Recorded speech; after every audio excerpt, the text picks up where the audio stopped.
Интернет блоктарындагы маанилүү болгон сайт кабардын топтомун баштайбыз. Аны тааныштырып Абдумалик Базарбаев. Саламатсыздарбы?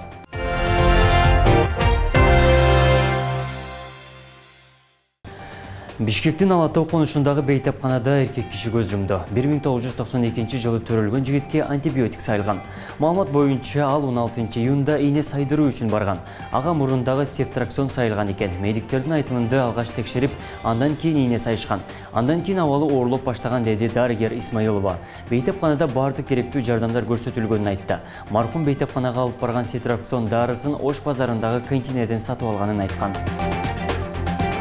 21 июнь күнү Ош шаарындагы көп кабаттуу үйлөрдүн биринин 3-чү кабатынан 2 жашар кыз кулап кетти. Кыз учурда Ош облустар аралык клиникалык балдар ооруканасында дарыланууда. Кыздын ооруканада жатканын дарыгерлер тастыктады. Кыздын абалы туруктуу. Учурда нейрохирургия бөлүмүндө жатат. Баш мээси чайкалып, бети колу сейрилган. 21 июнь күнү 2 жаштагы кыздын тайкеси Ош шаарынын тургуну Ош шаардык ички иштер башкармалыгына арыз менен кайрылган. Ал арызында тез жардам кызматы орой мамиле жасап шалакылык кылганын көрсөткөнүн билдирген.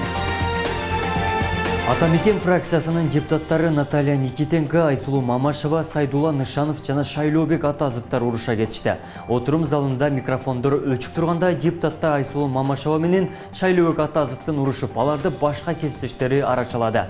Айсулуу Мамашева депутат кесиптеши Атазовго спортсмен болсоң, өзүңө спортсменсиң деп айткан.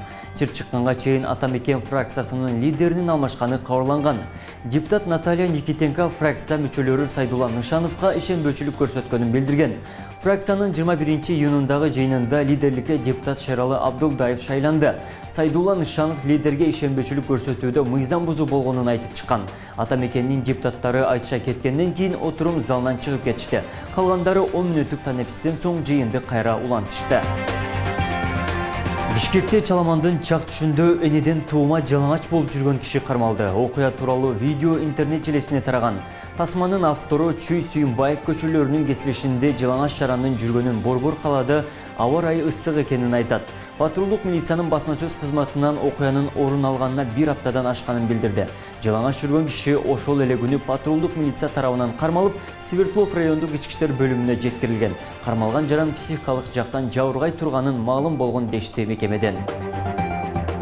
Ички иштер министрлигинин криминалдык милиция кызматынын кызматкерлери алдамчылык жолу менен ири өлчөмдөгү акча каражатын ээлеп алган шектүүнү кармашты. Бишкек шаарынын Лелин райондук милициясына бир жаран арыз менен кайрылып, анда анын ишенимине кирип пайдалуу келишим түзөбүз деген шылтоо менен 12 000 акш долларын ээлеп алган адамга карата чара көрүүнү суранган. Жабырлануучуга ири материалдык чыгым келтирилген. Аныкталгандай, шектүү өзүнүн автоунаалар менен алектенген ишкер катары тааныштырып, Toyota Land Cruiser 200 үлгүсүндөгү автоунааны сатып алууну көздөп жатканын, бирок акча каражаты жетпей жатканын айткан. Тергөөнүн жүрүшүндө аталган кылмышка шектүү 1983 жылы туулган жаран кармалган.